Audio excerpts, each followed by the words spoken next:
Now we will discuss of limitations of psychological inquiry. The advantages and limitations of each method have been discussed earlier also. So now we will read and discuss about the general problems faced by psychological measurement. First, lack of true zero point. In physical sciences, measurements do not measurements do start from zero. For example, if you want to measure the length of the table, you can measure it starting from zero and can say it is 3 long, right? So psychological measurements do not have a true zero point. For example, no person in this world has zero intelligence. All of us have some degree of intelligence. What psychologists do is that they arbitrarily decide a point as zero point and proceed further. As a result, whatever scores we get in psychological studies are not absolute in nature, rather, they have relative value. In some of the studies, ranks are used as scores. For example, on the basis of marks obtained in some tests, the teacher arranges the students in an order 1, 2, 3, 4, and so on. The problem in such type of assessment is that the difference between first and second rank holders may not be the same as is the difference between the second and third rank holders. Out of 50, the first rank holder might score 48, the second 47, and the third 40. As we can see that the difference between the first and the second rank holders is not the same as is the case between second and third rank holders. So this also tells us the relative nature of the psychological measurement. Now, second is relative nature of psychological tools. Psychological tests are developed keeping in view the salient features of a particular context. For example, a test developed for urban students may contain items that demand familiarity with the stimuli available in the urban setting. Multi-storied buildings, airplanes, metro railways, etc. Such a test is not suitable for use with children living in tribal areas who would be more at ease with items that describe their flora and fauna. Similarly, a test developed in the Western countries may or may not be applicable in the Indian context. Such tests need to be properly modified and adapted, keeping in view the characteristics of the context in which they are to be used. So, third is subjective interpretation of qualitative data. Data from qualitative studies are largely subjective since they involve interpretation on the part of the researcher as well as the person providing data. The interpretations may vary from one individual to the other. It is therefore often suggested that in case of qualitative studies, the fieldwork should be done by more than one investigator who at the end of the day should discuss their observations and arrive at an agreement before finally giving it a meaning. In fact, one is better off if the respondents too are involved in such meaning making process. Now we come to ethical issues. So, a psychological research is concerned with human behavior. So, the researcher is expected to follow certain ethics or moral principles while conducting the studies. These principles are respect for persons, privacy, and choice to participate in the study.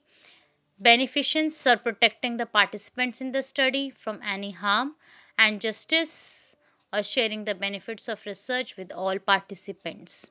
Some of the important aspects of these ethical principles are described are as first voluntary participation. First ethical issue is voluntary participation. So, this principle states that the person on whom we want to conduct the study should have the choice to decide whether to participate or not to participate in the study. The participants should have the freedom to decide about their participation without any coercion or excessive inducement, and the freedom to withdraw from the research without penalty once it has begun. Second is informed consent. It is essential that the participants in a study should understand what will happen to them during the study. The principle of informed consent states that potential participants must receive the information before data from them are collected so that they make an informed decision about participation in the study. In some of the psychological experiments, electric shock is given to the participants during the experiment. Still, in some cases, obnoxious, for example, harmful or unpleasant stimuli are presented. They may at times be required to give some private information which is generally not shared with others. In some studies, the technique of deception is used in which the participants are given instructions to think or imagine in certain ways and are given false information or feedback about their performance. For example, like you are very intelligent, you are incompetent. So, it is therefore important that the participants are explained the nature of the study before its actual commencement. Third ethical issue is debriefing. So, once the study is over, the participants are provided with necessary information to complete their understanding of research. This is particularly important if deception has been used in the study. Debriefing ensures that participants leave the study in the same physical and mental state as when they entered. It should offer reassurance to the participants. The researchers should make efforts to remove any anxiety or other adverse effects that participants may have felt as a result of being deceived in the course of the study. Fourth ethical issue is sharing the results of the study. In psychological research, after collecting information from the participants, we come back to our places of work, analyze the data, and draw conclusions. So, it is obligatory for the researcher to go back to the participants and share the results of the study with them. So, when you go for data collection, the participants develop certain expectations from us. One of the expectation is that we will tell them about their behavior that you have investigated in the study. So, as a researcher, it is our moral duty to go back to the participants. So, this has two advantages. One, we fulfill the expectations of the participants. Second, the participants may tell us their opinion about the results, which sometimes may help us develop new insights. Fifth ethical issue is confidentiality of data source. The participants in a study have the right to privacy. The participants in the study have the right to privacy. The researcher must safeguard their privacy by keeping the information provided by them in strict confidence. The information should only be used for research purposes and in no circumstances it should be passed on to other interested parties. The most effective way of protecting the confidentiality of participants is not to record their identities. This is, however, not possible in certain kinds of research. So, in such cases, code numbers are given on the data sheet and the names with the codes are kept separately. The identification list should be destroyed as soon as the research is over. So, with this, we complete our second chapter of Psychology, Class 11th NCERT Methods of Inquiry in Psychology. Now, we will quickly revise whatever we have done in this chapter. First, we can say that a psychological research is conducted for the purpose of description. We describe any situation, event, people, and we predict that what is going to happen. We explain in detail, or we control of behavior through uh, variables, through the dependent variables. So, an application of knowledge generated in an objective manner. So, through all this procedure, we take the knowledge through all these scientific procedures in an objective manner, that is in a true nature. So it involves the following four steps. First, we conceptualize a problem. Is what is a problem? Hypothesize the problem. Collection, we collect the data. We analyze the data. We draw and revise research conclusions. So psychological research is also conducted to discover, we explore and understand the subjective meanings of events, right? So the meaning of events is subjective to each and every individual, is different as according to their perception, so as they occur in a particular context, and also reflect upon one's own behavior and experiences. We think and reflect upon our own behavior, what we done, why we done, and the experiences whatever we have in our lives. So in psychological studies, different types of data including like demographic like age, gender, name, environmental, physical and physiological and psychological information are collected, right? When we do psychological studies, we collect all this information. However, the data in the psychological studies remain located in a context and are tied to the theory and method used for its collection. We uh, collect all this information through a particular kind of theory and the particular kind of methods. So different methods are used for collecting information. The observation method is used for describing the behavior. So it is characterized by selection of a particular behavior, its recording and analysis. So observation can be done in a naturalistic way also, or the controlled laboratory conditions also.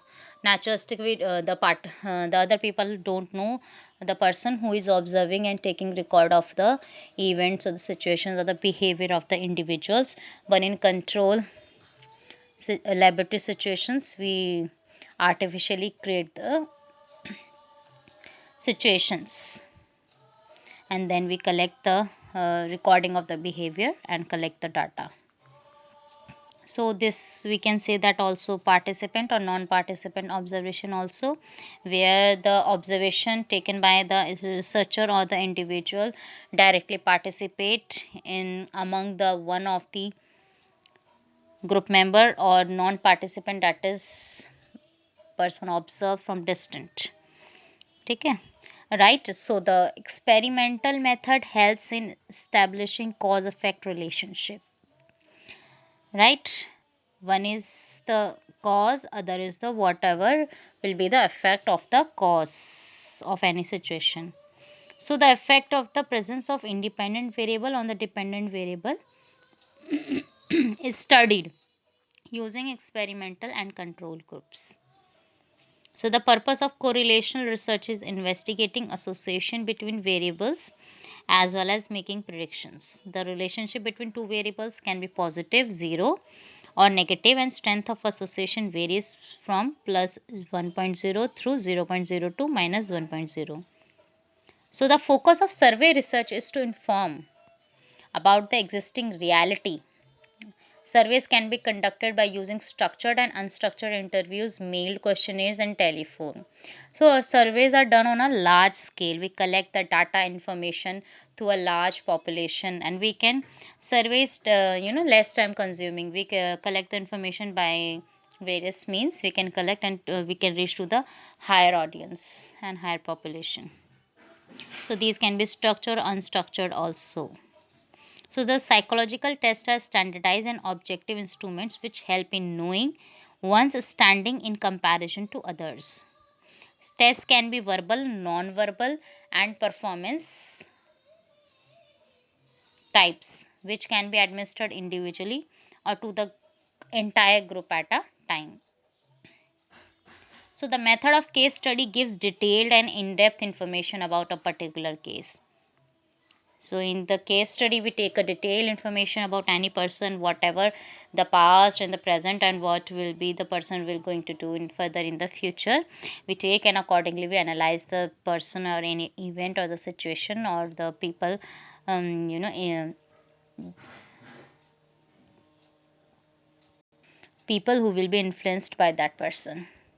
So, data collected through the use of these various kinds of methods are analyzed through quantitative and qualitative methods. In quantitative methods allows the use of statistical procedure for drawing conclusions. Narrative method and method of content analysis are some methods that are used in case of qualitative research.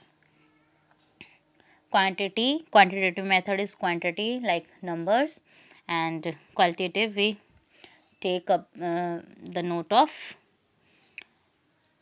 what kind of what type of information we will be gathering. So, the lack of absolute 0 point, relative nature of psychological tools, and subjective interpretation of qualitative data are some of the limitations of psychological inquiry.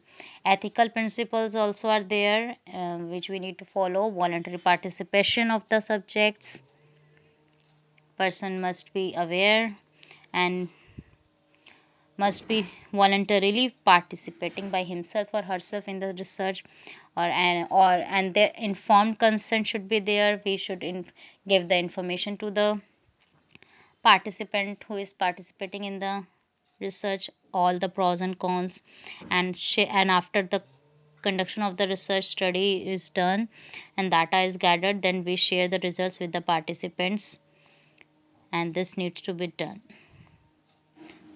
Thank you.